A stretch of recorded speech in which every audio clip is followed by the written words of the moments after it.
रात में आप भी कई बार टिमटिमाते तारों को देखते होंगे। फिर आप भी ये सोचते होंगे कि ये तारे आखिर आए कहां से, ये तारे टिमटिमाते कैसे हैं? क्या हमारी तरह ये तारे भी कभी मरते हैं? और अगर मरते भी हैं तो इनका क्या होता है? तो इसका उत्तर है हाँ, हमारी तरह ये तारे भी मरते हैं और कुछ तारे बन जाते हैं ब्लैक होल्स। अब सवाल ये उठता है कि ब्लैक होल्स होते क्या हैं, ये बनते कैसे हैं और इन्हें यूनिवर्स की सबसे भयानक चीज क्यों मानी जाती है।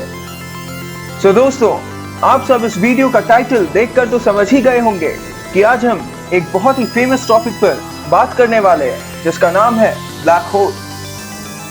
दोस्तों, आप सब ने हमारे पिछले वीडियो में यह देखा ही होगा कि तारे कैसे मरते हैं और मरने के बाद उनका क्या होता है और कुछ तारे ब्लैक होल्स कैसे बन जाते हैं। अगर आपने हमारा पिछला वीडियो नहीं देखा तो हमारे चैनल पर जाकर आप उस वीडियो को चेक कर सकते हैं। तो आज हम ये बात करेंगे कि ब्लैक होल्स हैं क्या और ब्लैक होल्स कितने टाइप्स के होते हैं। इस वीडियो को मैं जितना हो सके उतना सिंपल बनाने की कोशिश करूंगा ताकि हमारे सारे व्यूअर्स को ये वीडियो समझ में आ जाए। तो हमारा वीडियो अंत तक देखें ताकि आपको भी ब्लैक होल्स का कंसेप्ट पूरी तरह से समझ में आ जाए।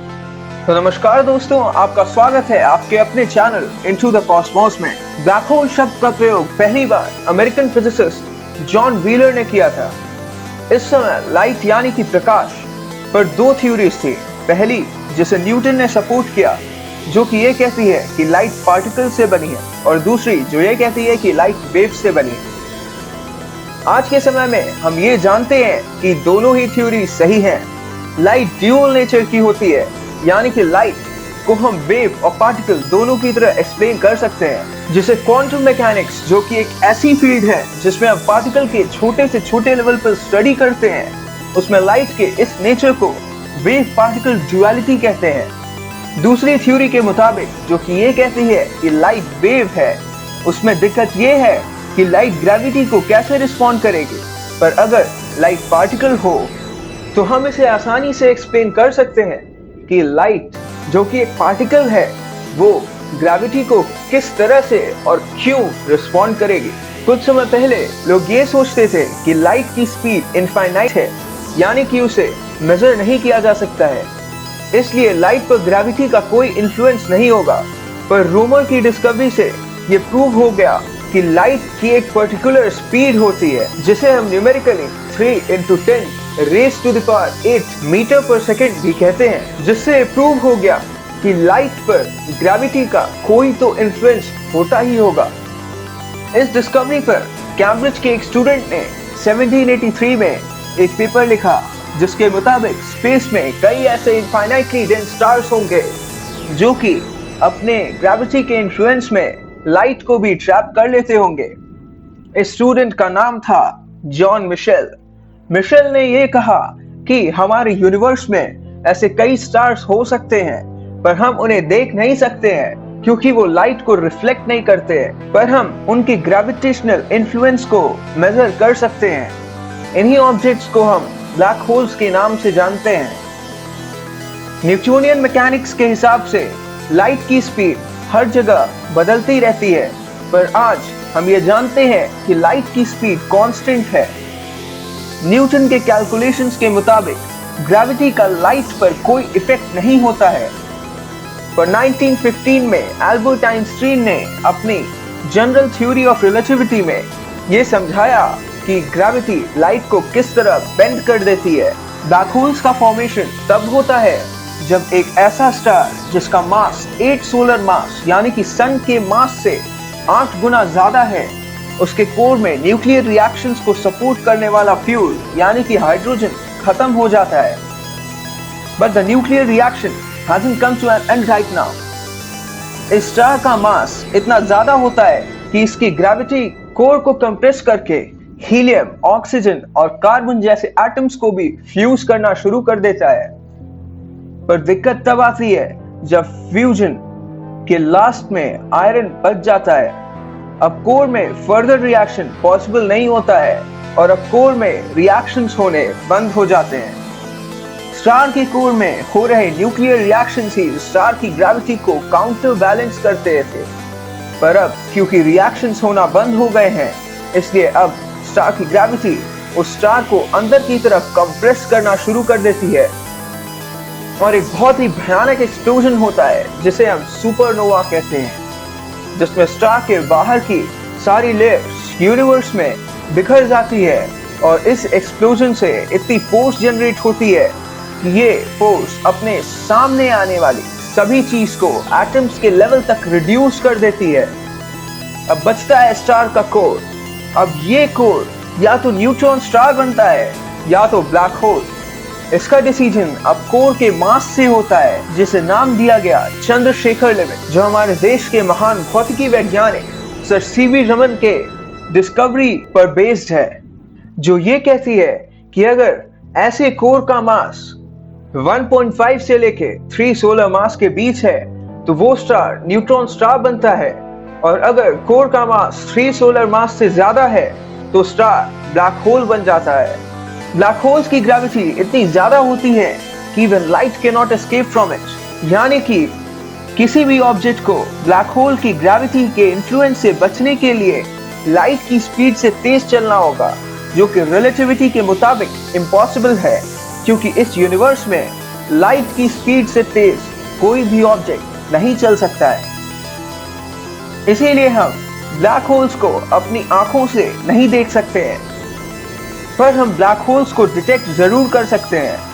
ब्लैक होल्स के ग्रेविटेशनल रेडिएशन से, जिन्हें हम हॉकिंग रेडिएशन भी कहते हैं। पर अब सवाल ये उठता है कि हॉकिंग रेडिएशंस क्या होते हैं। हॉकिंग रेडिएशंस का नाम स्टीफन हॉकिंग के नाम पर पड़ा, जो कि एक महान फिजिसिस्ट थे, जिन्होंने रिलेटिविटी की फील्ड और क्वांटम मैकेनिक्स की फील्ड में कई सारे एडवांसेस किए, और उनकी मेन कंट्रीब्यूशन थी ब्लैक होल्स की फील्ड में। स्टीफन हॉकिंग ने हमें ये बताया कि ब्लैक होल्स अपना मास यूनिवर्स में रेडिएट करते रहते हैं। इन रेडिएशंस को कहते हैं हॉकिंग रेडिएशंस।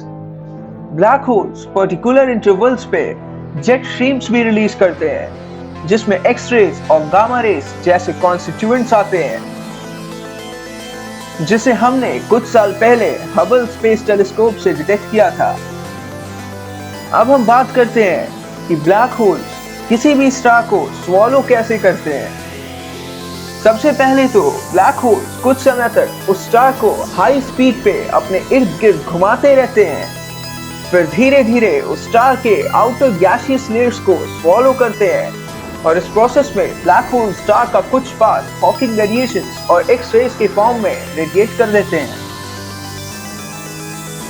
ब्लैक होल्स जिस भी स्टार को स्वॉलो करते हैं, उसकी इंफॉर्मेशन एक पर्टिकुलर जगह पर स्टोर होती है, जिसे हम इंफॉर्मेशन पैराडॉक्स कहते हैं। ये information black holes Hawking radiation के फॉर्म में रेडिएट कर देते हैं, पर इन्हें डिटेक्ट कर भी लें तब भी इनका कोई फायदा नहीं होता है, क्योंकि ये इंफॉर्मेशन यूजलेस हो जाती है, क्योंकि ये बहुत ही डिसऑर्डर्ड फॉर्म में होती है, जिसे समझना इम्पॉसिबल होता है। जिस तरह किसी आग में जली हुई एनसाइक्लोपीडिया के स्मोक और एशेस यूजलेस होते हैं। अब सवाल ये उठता है कि क्या ब्लैक होल्स भी कभी खत्म हो सकते हैं? इसका आंसर है हाँ। ब्लैक होल्स हॉकिंग रेडिएशन के थ्रू अपना मास रेडिएट करके इवेंचुअली पूरी तरह खत्म हो जाते हैं। पर आप जानते हैं कि एक ब्लैक होल को खत्म होने में कितना टाइम लगता है? आंसर है कि जब ये पूरा यूनिवर्स खत्म होने वाला होगा। अब जरा ये सोचिए कि जब दो ब्लैक होल्स कोलाइड होते हैं, तब क्या उनका मास ऐड हो जाता होगा? जो नया ब्लैक होल बनता है, उसका मास पुराने दो ब्लैक होल्स के मास का समाप्त होता होगा। हाँ, एग्जैक्टली यही होता होगा। पर नहीं, ऐसा नहीं होता है। इस प्रोसेस में ब्लैक होल्स अपना कुछ मास रेडिएट कर देते हैं, इसलिए नए ब्लैक होल का मास समाप्त से थोड़ा कम होता है। अब हम बात करते हैं कि ब्लैक होल्स कितने टाइप्स के होते हैं। ब्लैक होल्स नेमली 3 टाइप्स के होते हैं। पहले हैं स्टेलर ब्लैक होल्स, जो कि यूनिवर्स के स्टार्टिंग में यानी बिग बैंग के समय फॉर्म हुए थे, जिनका मास बाकी तो से कम होता है। दूसरे हैं इंटरमीडिएट ब्लैक होल्स, जो कि हमारी यूनिवर्स में सबसे ज्यादा पाए जाते हैं। और लास्ट हैं सुपरमेसिव ब्लैक होल्स, जो कि सबसे डेंस ब्लैक होल्स होते हैं और मेनली गैलेक्सीज के सेंटर में मौजूद होते हैं। हमने अभी जल्दी ही एक ब्लैक होल की फोटो रेडियो टेलीस्कोप के थ्रू पाई थी। वो फोटो एक ऐसे ही सुपरमेसिव ब्लैक होल की थी जो कि हमारे नियर बाय एंड्रोमेडा गैलेक्सी के सेंटर में मौजूद है। हमारी गैलेक्सी के सेंटर में भी एक सुपरमेसिव ब्लैक होल है जिसका नाम सेजिटेरियस ए स्टार है। पर हमने अपनी गैलेक्सी के ब्लैक होल की फोटो क्यों नहीं ली? क्योंकि ये तो हमारे लिए ज्यादा आसान होता, क्योंकि डिस्टेंस भी कम था। हमने ऐसा इसलिए नहीं किया क्योंकि हमारे गैलेक्सी के सेंटर में कई डस्ट क्लाउड्स हैं जिससे सेजिटेरियस को डिटेक्ट करना मुश्किल है। पर हम इंसान हैं जिसने नामुमकिन को भी मुमकिन किया है और हम एक दिन इस ब्लैक होल की फोटो ही नहीं बल्कि इस ब्लैक होल तक भी जा सकेंगे। इस वीडियो को देखने के लिए धन्यवाद। अगर आपको ये वीडियो पसंद आया तो इसे लाइक और शेयर जरूर करें और यदि आप इस चैनल पर नए हैं तो इसे जरूर सब्सक्राइब करें और बेल आइकॉन भी जरूर दबाएं ताकि आपको नए वीडियोस का नोटिफिकेशन सबसे पहले मिले। कमेंट करके हमें यह भी बताएं कि आपको यह वीडियो कैसा लगा और अगला वीडियो किस टॉपिक पर होना चाहिए।